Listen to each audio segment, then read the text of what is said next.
Hi, this is Colin, and you're about to hear a very, very compelling interview that I was able to do with Michael Osterholm, one of the most formidable experts on epidemiology and contagious disease in America. We did this in October of 2025. Certain things have changed since then, although you will hear me reference an Ebola outbreak and what was done about that in this particular episode. Obviously, Ebola is pressing down a little bit harder on people right now, as is hantavirus. So the kind of knowledge and the kind of thinking that an expert like Osterholm brings to this subject seems to never go out of fashion as well. So we hope you enjoy it. Maybe that's not quite the right word, but it's certainly something you ought to listen to.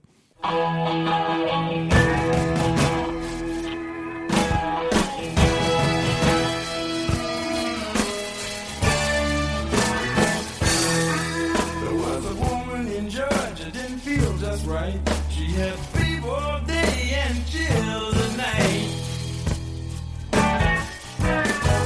Now things got worse, yes, a serious bind. In times like this, it takes a man as a side like you know I'm fine. A doctor of the heart and a doctor of mind. So I don't usually begin this way. In fact, I hate hosts who say, one of the things I'm proud about, and I hope I almost never do that. But I think one of the things that I'm proud about is a tradition on our show that goes back to July of 2018. We did a show with Ed Yong and some other experts that was called, and keep in mind, this is July of 2018, Are We Ready for the Next Plague? And well, first of all, we found out in less than 2 years that no, we were not ready for the next plague.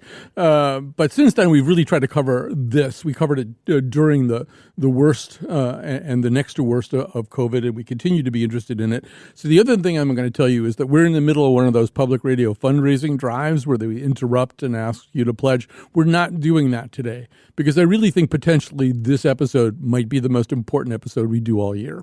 We're so distracted by all the chaos in the world right now and in our country that it's easy to lose sight of this one thing, which we already ought to know is a very dangerous thing to lose sight of. Joining us to dilate upon that is a guest I'm very excited to have back, Dr. Michael Osterholm, founding director of the Center for Infectious Disease Research and Policy, aka CIDRAP, at the University of Minnesota, and the co-author most recently of The Big One, How We Must Prepare for Future Deadly Pandemics. It's a terrific read. It's done in a somewhat novelistic manner. And so, first of all, Dr. Michael Osterholm, welcome back to our show. Well, thank you. It's great to be back with you again. It's been a while. It's been a while. It's been a while indeed. So, so what this thing does, it's kind of in the style of what in your business is sometimes called a tabletop exercise. In fact, when we did that show in 2018, I think Johns Hopkins was doing a tabletop on something called Clade X. It was like the next really bad form of influenza. This is a tabletop exercise where you postulate a fictitious disease, it's SARS-CoV-2, and you invent a bunch of characters who have to deal with it, and then you do analysis of what they do. But, Mike, it's almost impossible to do that without talking about SARS-CoV-2. Right.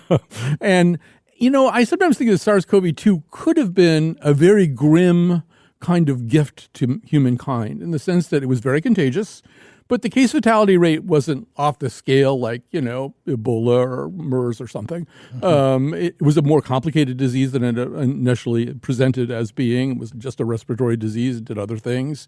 But it was really, in a way, if you wanted to, cut your teeth a little bit on a pretty serious disease that wasn't quite as drastic as the one that you're positing in this book. It was a great, grim, deadly learning opportunity from which we didn't seem to learn very much. Yeah, I think the whole purpose of writing this book was part love story, and that is a love story to my kids and grandkids about what we could do to take pandemics off the table as they could be. And I think the second thing is why are we not learning? I had the good fortune right after 9/11 to split my time between the University of Minnesota and serving as a special advisor to then Secretary of Health and Human Services Tommy Thompson on bioterrorism. And as part of that, I got involved with the early days of the 9/11 Commission, that because of that following through. And that was an incredible effort led by a Republican and a Democrat no finger pointing, deep dive into what went wrong, what could be done better. And that report actually ended up becoming a very important roadmap for improving our country's security. Well, why have we not done that with COVID? Because as you pointed out, very appropriately so, things could be a hell of a lot worse. And what are the lessons we could have and should have learned from COVID that would make us much better prepared the next time? And so really in this book, as you pointed out, we run a fictional scenario from the very beginning of the emergence of the virus, and each chapter starts with that part of that scenario, and then it deals with the topic at hand. And because I was in the front row of the COVID response in this country, I was able to see all the things that went right, all the things that didn't go so well, and all the things we really should have learned a lot about and just haven't. Yeah, I want to talk a little bit in this segment about effective communication, which is one of the chapters, one of the subsections of your book. I think it was an area where we really fell down. And so going into COVID, to SARS-CoV-2, the CDC already had a playbook for pandemics. And one of the things that was in the playbook, I was interested to find out at the time, was that the primary spokesperson about a pandemic shouldn't be the president, shouldn't be an elected official, because just inherently, somewhere around 40 to 60% of the population doesn't trust that person. They didn't vote for that person. They have an existing prejudice against that person. We probably would have been better off if, like, every 3 days, like The Rock and, I don't know, Caitlin Jetelina came on the air, and, somebody with some real expertise and somebody that everybody liked and had talked about this. Instead, it was all refracted through this very polarizing figure of Donald Trump, who was the most disastrous kind of communicator, because he would say almost anything at any given moment. He would contradict something he'd said 2 days before. He would say something that just popped into his head. He would say that it was going to vanish like a miracle. He said all kinds of things. I mean, he sort of took everything that's in that CDC playbook and broke it over his knee. Yeah, well, first of all, communication is the very heart of any response. As you pointed out, if you're not trusted, there's not a lot you can accomplish that's going to be successful in really getting through the pandemic. And that was a problem. I remind people all the time, the science is not truth. Science is the pursuit of truth. It's the ability to keep learning and learning and learning. And had we done a better job of communicating that, as a case in point, the early example was I wrote an op-ed in the Washington Post in early March of 2020 saying, do not do lockdowns. Do not do lockdowns. They will not work. Why? Because you had to look at this as likely a 2 to 3 year effort that we're going to be in fighting this virus. And could you really lock down for 3 years? No. So what you needed was an alternative to say, well, then what do you do? Well, early in the pandemic, the only thing we had to really impact on people's lives was good medical care. And if we had our hospitals at 120, 140% capacity, no way are they going to have good medical care. And so I had suggested we ought to do it in snow days. And every morning, every hospital in every place in the country had to post their bed census as a 95%, 90%, whatever. And once you got to a certain level, you said, folks, look at, here it is. Please, if you want to keep this up, we're going to have these hospitals overrun. We're not going to save lives. But on the other hand, for the next 2 weeks, maybe this is when you shut down schools for a temporary time period. This is when you call off the big public events, etc., and get that bed census back down, and then we'll go at it again. We'll go at it again.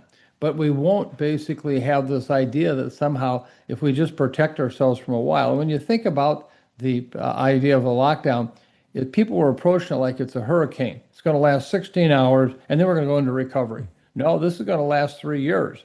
What are you ready to do for that?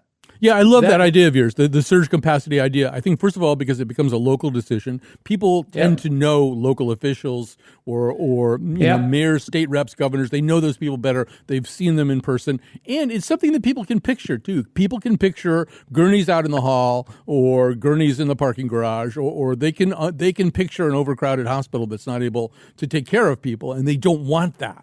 So, and if you know a number, if I tell you the number is 94 or 73, it's your number, Yeah. And you can follow it every day. And then that also gives you the proof of what's happening in the community. Now, another one of the things, similar things that I know has weighed on you for a long time is, and I think this goes back to that idea of the search for truth as opposed to here's the truth. So the initial explanation of this was of SARS-CoV-2 was that it was probably large droplet transmission, that was how it was spreading. And that just turned out ultimately to be only one of the ways that it was spreading. And I'm not sure that was ever explained effectively. And a certain amount of trust was squandered when the first thing turned out not to be true, right? Yeah, I mean, we still have a problem, believe it or not. Some people don't quite understand it. When you and I talk or we breathe, we're constantly exhaling out little tiny particles. Most of those are, if the larger ones are falling to the ground within 6 feet. That's where this whole idea of 6 feet distancing came, okay? These are the droplets. Have you ever been in the front row of a play or a musical? You can see the droplets just flying off the stage, okay? Aerosols are, on the other hand, those things that as I talk, you fill an entire room full of it. You don't know it's there. It's like cigarette smoke. I'm walking down the street 30 feet ahead of me. I smell cigarette smoke. I look up, there's somebody smoking. I go into a department store. I'm 4 aisles away. I smell the perfume. Well, that's an aerosol. And so what we didn't get across to people is that, yeah, you could be in some distance and still become infected by breathing in that. And that was really why you needed the respiratory protection. What we did is we spent millions and millions of dollars on hygiene theater. We put up plexiglass shields that, tell me, would that stop that cigarette smoke from getting to you? And no, it wouldn't. And so I think that was one of our big communication failures. And we actually have the data. We did the studies to show if you put a person with COVID in a room with somebody and they have an N95 respirator on, and you put somebody else in the room with an N95 who's not infected, you could go 24 hours and have no transmission. Put somebody in a room with a surgical mask on and another surgical mask, they'd both be, the one would infect the other one within an hour. I just want to chime in here and say an N95 respirator is just the best kind of mask for this purposes that there is. And we should say, Mike, that it's certified by NIOSH, which is one of the agencies that's completely under attack and being in danger of gutted. The people who tell you whether the masks work, they test them. It's one of the targets with a bullseye on it for You're absolutely right. You're absolutely right. Yep. So, one thing that I said at the time, and I'd love for you to respond to it, is there should have been a moment. Like, let's say we had The Rock and Caitlin Jetelina on TV every 3 nights, but there should have been some moment where the whole country and maybe the whole world hit the brakes for a moment, and the leading officials and spokespeople on this said with one voice, it's not droplets the way we thought it was. It's a whole different thing. Yes, droplets are dangerous, but then all the stuff that you just said about cigarette smoke and everything like that. And that didn't happen. It kind of trickled out to most people. We don't have Walter Cronkite talking to everybody every night. People find out their news and their information in a very piecemeal manner. So there wasn't sort of one paradigm shifting moment where we acknowledged as a society and maybe a globe, this is different.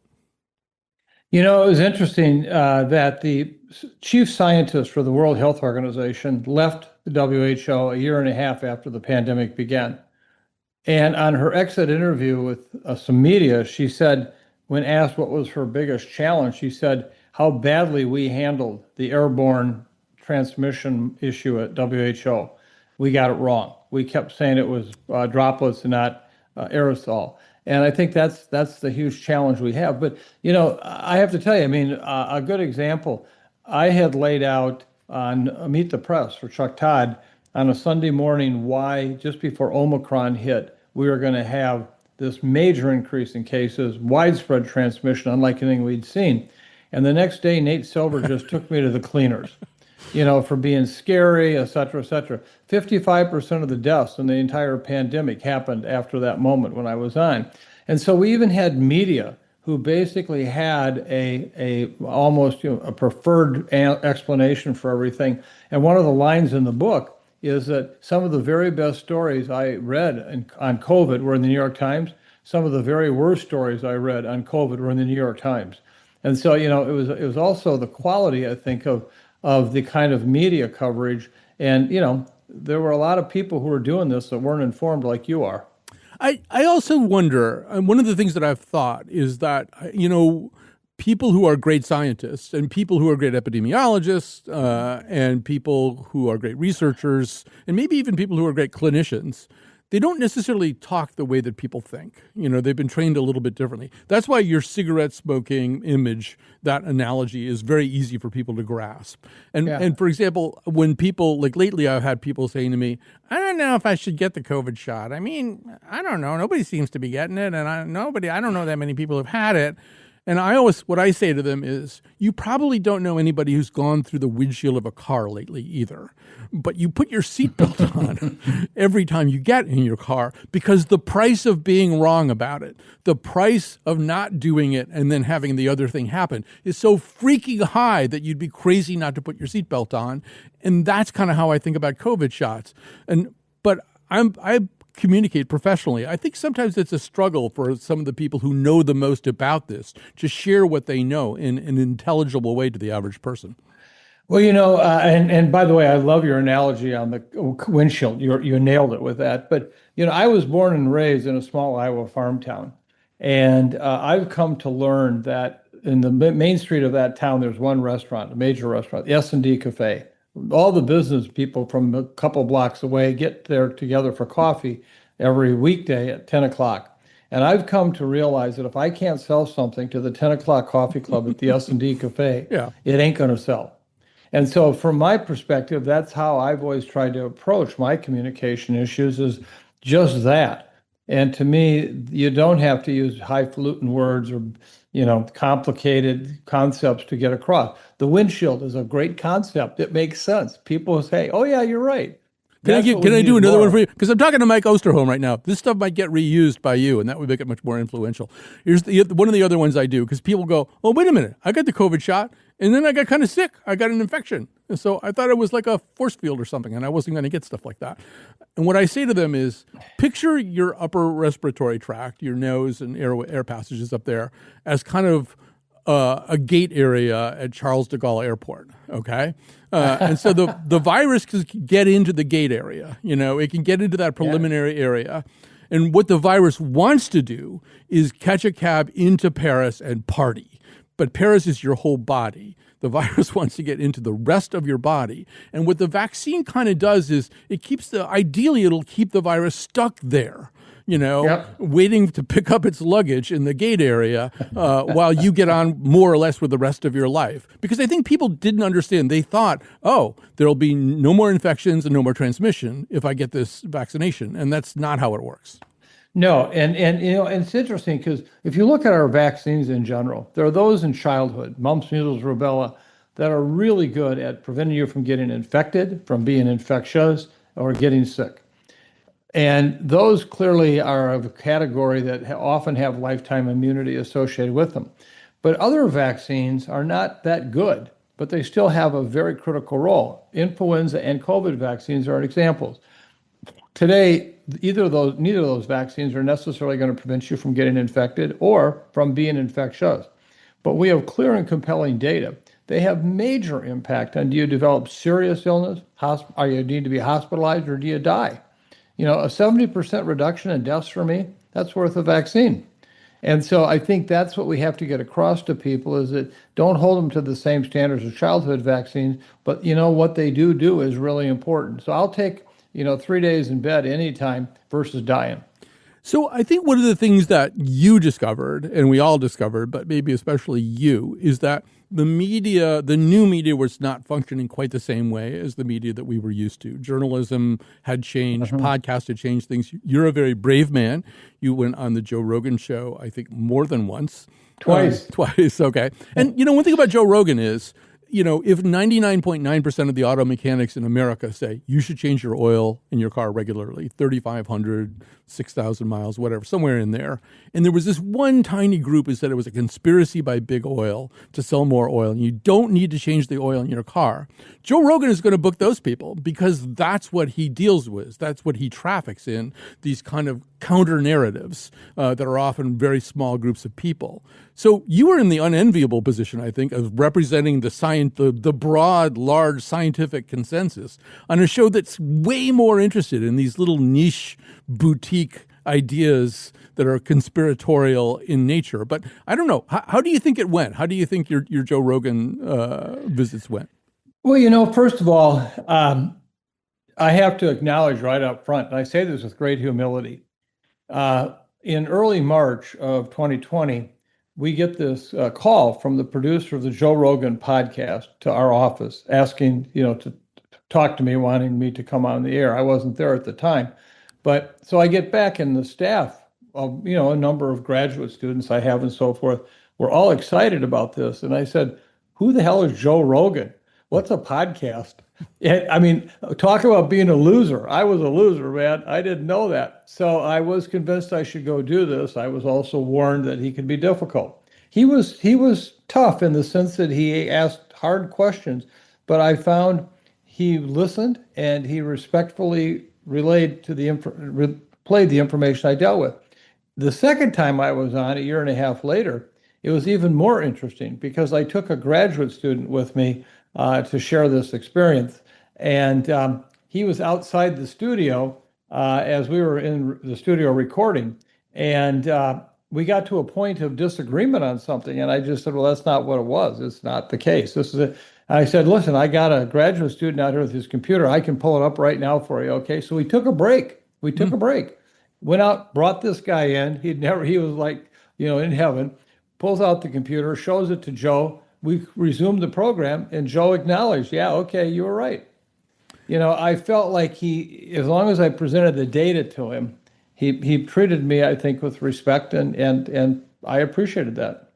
So one of the things this book, the big one, does, which I should have said you co-wrote with Mark Olshaker, is at the end of each section, there are takeaways. So we got SARS-CoV-3. It is worse than SARS-CoV-2. The case fatality rate is just way higher. More people are dying. For effective communication, for everything that we just talked about for the last few minutes, what's the new takeaway? What's the takeaway that makes a better outcome? For effective communication, I mean. Yeah, it's about first being honest and humble. Just tell people what you know and what you don't know. One of the areas that I got immersed in also was around the vaccine. When the first results came out in the end of 2020, it was exciting. 94, 96% protection against illness, etc. But I had worked with coronaviruses in the past. Back in 2003, when I mentioned I was still at HHS helping out there, I got involved with the SARS response, the severe acute respiratory distress syndrome that came out of China. And there was a situation where we saw this waning immunity over time. People lost the protection that they had gotten when they had an infection and survived. Same thing happened with MERS, the Middle Eastern respiratory syndrome virus that popped up in the Middle East in 2012. And so I thought to myself, well, these vaccines have that same problem. And so I had suggested, and I stated this in my work at with the administration, we should be reporting out every month that number. So if it's 94% or 95% in month 1 or month 2, what is it in month 4 and month 6? And if we had done that and then said, and guess what? If we get to a certain level, we're going to probably need a booster. It's like influenza vaccine. We just get a booster, okay? So what happened was we kept fixating on that 94, 96% number. And so in the following summer, when we had these outbreaks all of a sudden, people said, you lied to us. And nobody really lied. They just basically used the number that got the vaccine, and they hadn't accounted for this waning immunity. That's communication. That's honesty. If we had just said, we'll keep you posted, again, it's that number idea. Everybody would have access to the number. And I think we could have avoided a lot of the misunderstanding and people ascribe motive to what happened. You were covering up stuff, why the vaccines didn't work. Well, they did work, but they only worked for a certain period of time. All right, we're going to grab a break here, very quick break. As I should repeat, we are not doing Pledge Breaks fundraising today because I just feel like there's too much to cover here with Mike, and it's too important a topic. Anyway, stay with us.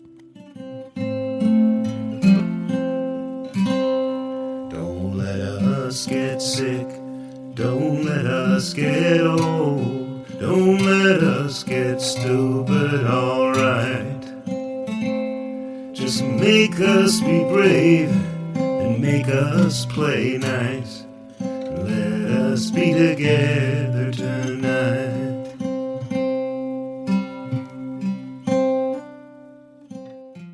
You're listening to a broadcast of a previously recorded program.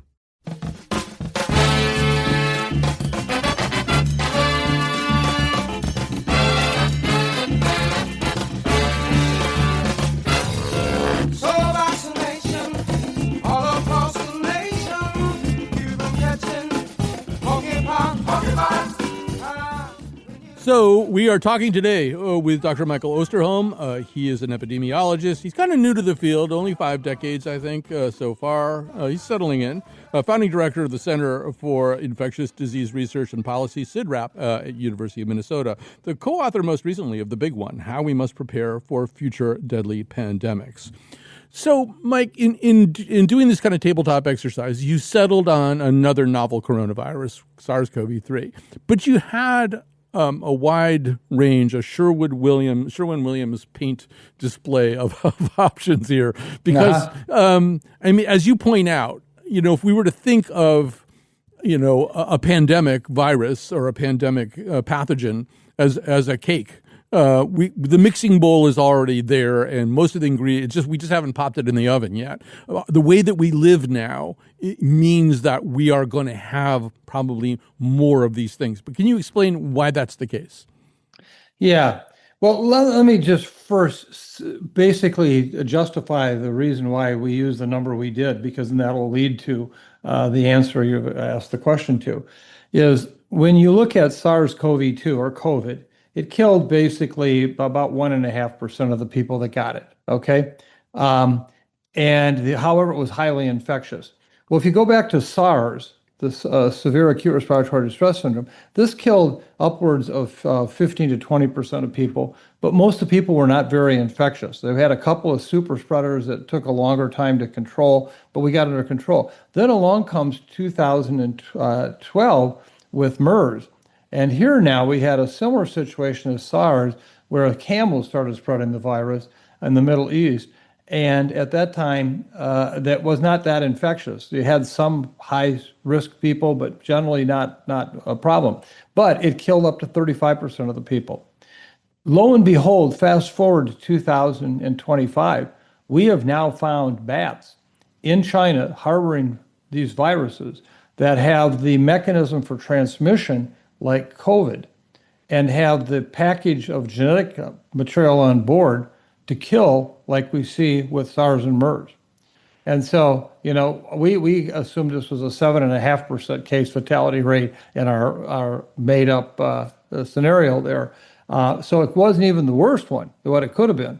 And, I don't know when that virus and those bats will or will not transmit to humans, but if it does, we got a hell of a problem on our hands. And I think that's what people are missing, is the idea that today we live in a world with 8 billion people where bushmeat is a very commonly consumed product just to feed the people. Air transport moves us around the world.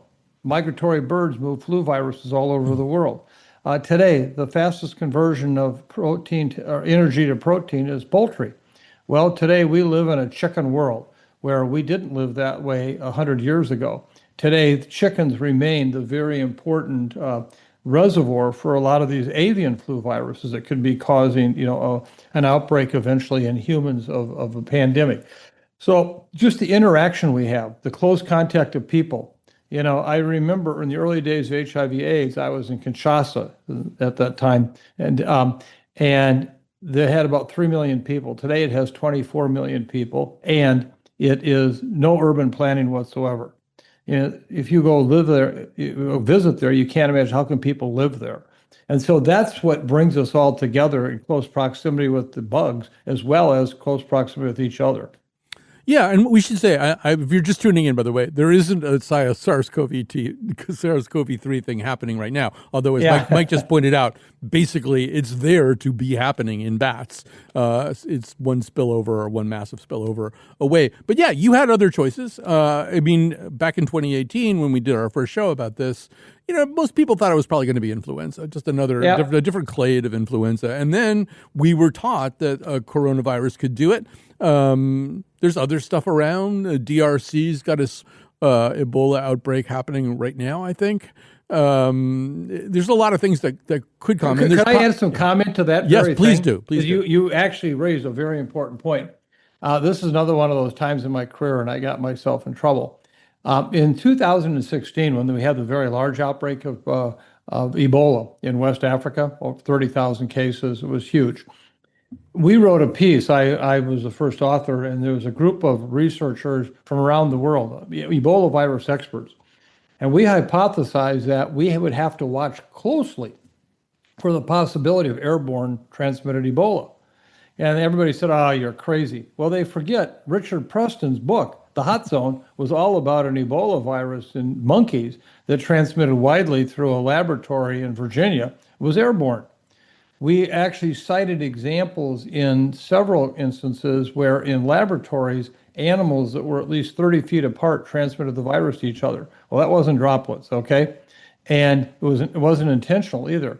And so I don't think we have any evidence it's happening with any regularity at all. But one day we might wake up with a certain mutation to find out Ebola virus maybe can be transmitted via the air.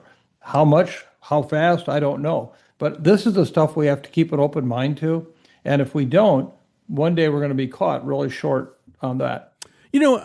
Just something else just occurred to me, too, that's maybe a point worth making, which is that, yes, WHO is important. Having a good CDC would be great, all that kind of stuff. But really, a lot of this stuff, in your book, the local people and even some of the national people get overwhelmed by this thing. It's just moving too fast. It's too big. The small local stuff, if it's robust and it works well, you can save the whole planet by dealing with a pretty small outbreak. This is why we shot ourselves in the foot by pulling out of the WHO. Number one is we're not at the table right now. Number two, the demise of USAID and particularly PEPFAR is one of the greatest human tragedies I can imagine in public health. We've just basically turned 20-some million people into HIV machines again after it had been so successfully suppressed with the drug therapy that we provided. And talk about the good-natured issues of being in the U.S. There's no better soft power than trying to protect the public's health of people there. But on top of that is strategically the smart thing to do, because as you just said so well, if you keep it isolated there, you never have to worry about it here. But once you let it go willy-nilly around the world because you're not on top of it, then you know what? It's going to come inside our borders, and now it's here. And, people forget more people in this country have died in the last century from microbes than have died from all the wars combined. Look at what we invest in defense. Look what we invest in public health response right now. For example, new and better vaccines. Yeah, and this points up, I should also say, just for people who just don't, spend a lot of time dwelling on this stuff, the case fatality on that Ebola thing, but it's well over 50%, I think. You get that thing, you die. 60% right now. Yeah, it's a very, very bad disease. It's a good idea to contain it. But, one of the things you do within the book is that whole question of, could you seal off your own shore? We dabbled in that at the beginning of SARS-CoV-2. Is there a way to use border control somehow to keep something out, or even just to buy a little bit of time so that you can start looking into treatment, start looking into vaccination? Mm-hmm. It doesn't work, does it? No, absolutely. And why doesn't it work? Well, I think some of the challenges we have today in terms of treatments, vaccines, et cetera, has to do a lot with our just lack of investment into these things and understanding what works and doesn't work. And we spend so little on that's the challenge we have right today, is trying to contain things offshore without having the appropriate vaccines or medications just leaves us short. The other thing I think that's interesting about all this, too, is the way people remember stuff. People remember stuff very differently. And, you were talking about lockdowns before and how you cautioned against the lockdowns because the disease would probably drag on too long to make this a viable way to deal with it. If you were to ask people how long the lockdowns were, I'm sure they would say, "Oh my God, we've been in lockdown. It must have been a year and a half. We couldn't go anywhere." And it's sort of funny because one of the things you point out in the book is no lockdown was really all that long, and certainly in terms of states and stuff like that, it was a relatively brief time that this not very promising idea was tried. The average time for the 41 states that did lockdowns was 2 months. And then there were a number of states like ours here in Minnesota where the governor basically issued an executive order, a stay-at-home order, but 82% of the workforce was deemed essential, therefore exempt from it. Now, that wasn't a lockdown. Now, people did suffer in terms of that public, opportunities, whether it be restaurants or, sporting events, et cetera, because people were afraid. It wasn't even that the government told them to shut down. It's they did. I keep hearing about how the CDC gets blamed for all the school closures. They never shut down one school. They had no authority to. It was the locals that did it because of fear. And so I think that's one of the things we have to anticipate for the next pandemic is expect the fact that no matter what recommendations you make, you'll have parents saying, any risk for my child is too great, and they'll act accordingly. And I think that's the challenge we have. We're talking to Dr. Michael Osterholm. He is the co-author of The Big One, How We Must Prepare for Future Deadly Pandemics. I'm going to break here because I want a big chunk of time on the other side of this break for our final segment. There's a whole bunch of other stuff we need to get to and probably won't get to all of it. But stay with us. Oh, I should say one more thing, which is you've heard me say that we are not fundraising during this show. That's absolutely true. However, if you are impressed by that and you're impressed by our sense of mission and you would like to, after we're done talking, go to ctpublic.org, donate, click that donate button and make a donation. Just give us $100. We might have saved your life today. Who knows? Anyway, please think about doing that.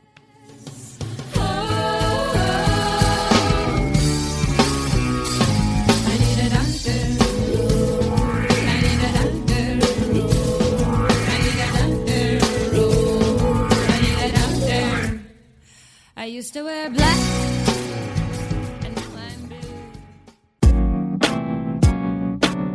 You can follow The Colin McEnroe Show on Facebook or Twitter at Colin McShow. Make sure you never miss an episode by subscribing to or following our podcast on any podcast app. It's free. You don't have to wait an hour after eating before you go swimming. That's just something our mothers believed. Back to the show. We are back. A few thank yous. Actually, one main thank you, Jonathan McPants. Both Jonathan McNichol and Jonathan McPants are the producer of this episode and are also subbing in as the technical producer of this episode. I want to thank everybody else who backs us up. Lily Tyson, our senior producer, Robin Doyen-Aiken, who's our boss. I don't know what her title is. And I suppose I should specifically and especially thank Meg Fitzgerald, and anybody else who greenlighted the idea that we wouldn't do fundraising during this show. So thanks to all of you. Thanks for your support. We really appreciate it. We're talking to Dr. Michael Osterholm, a founding director of CIDRAP, a Center for Infectious Disease Research and Policy at the University of Minnesota. Go Golden Gophers. Co-author of The Big One, How We Must Prepare for Future Deadly Pandemics. Oh, Mike, there's so much I want to cover in so little time. But have me back. I'm happy to come back anytime for you, man. I'm no fan of Donald Trump. There's almost nothing about him that pleases me. However, I think we have to concede that Operation Warp Speed was a miracle. And I mean, it wasn't him exactly, but he certainly created the environment and the resources to make it possible. And the reason it was a miracle was because of mRNA vaccine. This is something that had been toyed with, at least as far back as 2016, I think Moderna and fussing around with this idea.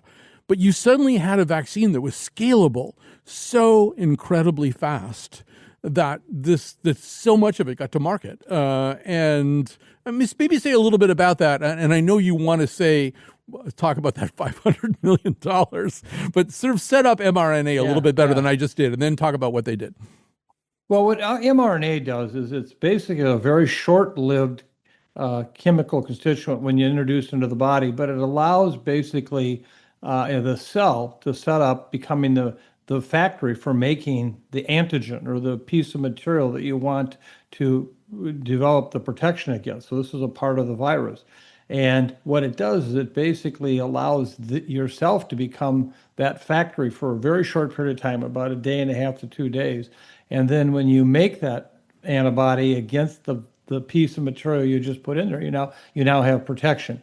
This technology has tremendous implications, not just for infectious diseases, but also for cancers. And it really is a novel approach, and that's why last year's co-winners of the Nobel Prize were the people who basically discovered mRNA and how it could be applied this way. One of the nice things about mRNA is vaccines can be made quickly in large quantities. You don't need chickens. You don't need any chickens to do this. No chickens. In fact, right now today, if you had a need for a pandemic influenza vaccine, we could only make enough vaccine in the world to vaccinate about a quarter of the people 12 to 15 months into the pandemic, because we're still growing a lot of embryoed chicken eggs, 1950s technology. mRNA technology would allow us to make that same vaccine and have enough for the world within the first year. The difference between those two scenarios is millions and millions of deaths. So it's a very important technology, and I do give the Trump administration, Trump 1, credit for that. They did a remarkable job of bringing that forward. But they just canceled $500 million worth of contracts that funded mRNA vaccine development that would have helped us in exactly that way. And we should say, and we haven't said a name so far that rhymes with, it sounds like Schmenity, but he leads a movement that somehow or other has created an atmosphere of distrust over the idea of mRNA vaccines, that they are somehow more dangerous, more alien, more likely to result in adverse effects than traditional vaccines. He says they're poison and they've killed more people than they've saved. Yeah. That's his line, okay? So I think that's one of the really challenging, unfortunate situations, is that this misinformation keeps coming out. And all I can say is that right now we will be at the end of the line, because the rest of the world is still looking at mRNA technology. The next pandemic comes along and we want vaccines. Nothing America first here. It'll all be America last. We should also just quickly talk about the fact that actually when Donald Trump got in office the first time, a lot of smart people like Rick Bright, who'd been working in there, got cashiered. This time, we started out with Gerald Parker, who actually had halfway decent credentials for White House pandemic preparedness official. He actually was director of the National Security Council's Biosecurity and Pandemic Response Directorate. But there's another thing in there, which is the Office of Pandemic Preparedness. And like, there's nobody there, right? The whole thing is just kind of a ghost town now? It is absolutely a ghost town. But let me complicate your life even more. Okay, first of all, we have that situation where nobody at the White House has any expertise in biopreparedness. Nobody in the Security Council. That's how bad things are right now. As we head towards the end of this, I don't want to leave everybody with a complete dark cloud hanging over their collective heads. We should talk a little bit about some of the things that are being done. The federal government is probably not going to be able to respond meaningfully to a lot of these challenges until things change pretty drastically. So change has to happen someplace else. Maybe you could talk about some of the things that give you hope. You could start with your own shop and the vaccine, is it the Vaccine Integrity Project? Integrity Project, yeah, thank you. Well, we recognized early after the election that this was now going to be an absolute challenge on vaccines, because Mr. Kennedy was slated to become Secretary of HHS, and of course he got approved, and which he did. That's what was going to happen. So what we saw was the CDC basically be neutralized in terms of its scientific capabilities, and we also saw this committee called the Advisory Committee on Immunization Practices, this outside group of experts that makes recommendations on vaccines, also all be fired. And the committee was then filled with anti-vaccine individuals. So we started a project funded by private foundation money to actually do some of the work that the CDC and ACIP did. So we actually, as a group, came together in like a Manhattan Project-like effort in 4 months and did the reviews on COVID, influenza, and RSV vaccines, and provided all that data to the medical societies that now needed another way to justify their own vaccine recommendations, because the ACIP wasn't going to do that anymore. And that's exactly what's happened. The American Academy of Pediatrics, American College of Gynecology, etc. All of these groups have now used the data that we've been putting out. And we're going to continue to do that for the foreseeable future. We can't wait until the CDC is back. We can't wait till the ACIP is back. But in the meantime, we're not going to just stand by idly and let this happen. Yeah, and that kind of stepping forward, particularly at educational institutions, seems to be happening. Johns Hopkins is now monitoring measles because it doesn't seem like we'll get the truth about measles from other sources. Although we should say about all this, another piece of all this is how the insurance industry responds to all of this. In other words, the insurance industry has to decide, well, are they going to cover shots? Are they going to cover medications? And they took a lot of their cues, I think, in the past from panels like ACIP and from the federal government. Did. Yeah. And that's a problem. People need money sometimes to get this stuff, or they need coverage. Could you say just a little quick thing about that? I'm happy to report to you that ACIP, as a source of information, is now being replaced by these other bodies of information like I shared with you. And the payer community has actually come forward and said, we'll cover these now. What we're concerned about is the Vaccine for Children's program, where half of all the kids' vaccines in this country are bought by the federal government. And we could see this administration shutting that off tomorrow. So we'll have to make up for that one. But that's what these regional groups are, of which you're part of one in the Northeast, where the states are banding together to determine if we have to buy the vaccine for ourselves, how will we do it? And so I'm happy to report that people are not sitting by idly and just saying, well, we got to wait. We can't wait. We got to move now, and we are. Yeah, we should say that the payer community, I mean, good for them that they did it. There's a certain amount of self-interest involved there. People who get sick and have to go to the hospital and be on a ventilator for, these are very expensive cases. It's way cheaper, I'm sure, to treat them with vaccines at the beginning. I think, and we're almost out of time, Mike, but to me, there is another little sad part, which is that there just seems to be an effort to minimize things from the federal government. And as something that you've pointed out, we should say that your book had to go to bed before a lot of this stuff started to happen. That's the way books work. But, as you've pointed out, in August, the CDC recorded the most pediatric flu deaths in a single season, 281 children. And it just has never been acknowledged by the federal government. This is the kind of thing that, that an HHS director might say, this is why you need to get the flu vaccine, because children die from this disease. And it's just like nothing, right? It's just... Yeah, in fact, we just did what we call a viewpoint from our Vaccine Integrity Project this past week. There has been no campaign whatsoever to remind people about why they want to get their seasonal flu and COVID vaccine. First time in modern history we haven't had a flu program like this. There's no promotion whatsoever. It's basically, okay, it's available, we're not promoting it. And that's really short-sighted. We'll pay a price for that down the road. Well, Michael Osterholm, first of all, it's an honor to talk to you, founding director of CIDRAP and the co-author with Mark Olshaker of The Big One, How We Must Prepare for Future Deadly Pandemics. I'm going to hold you to that promise to come back. Can I just say one comment? Yeah. I've been on a lot of shows in recent months throughout my career. I don't know of an interviewer that's done a better job than you. You know your stuff. I will get you and Eric Topol have both said that to me, and that's, as far as I'm concerned, that's the perfecto right there. I mean, you can't do better than that. I do want to say, once again, you might consider, if you agree with Mike, go to ctpublic.org, donate to this station, because it's what keeps us going. All right, thank you. You love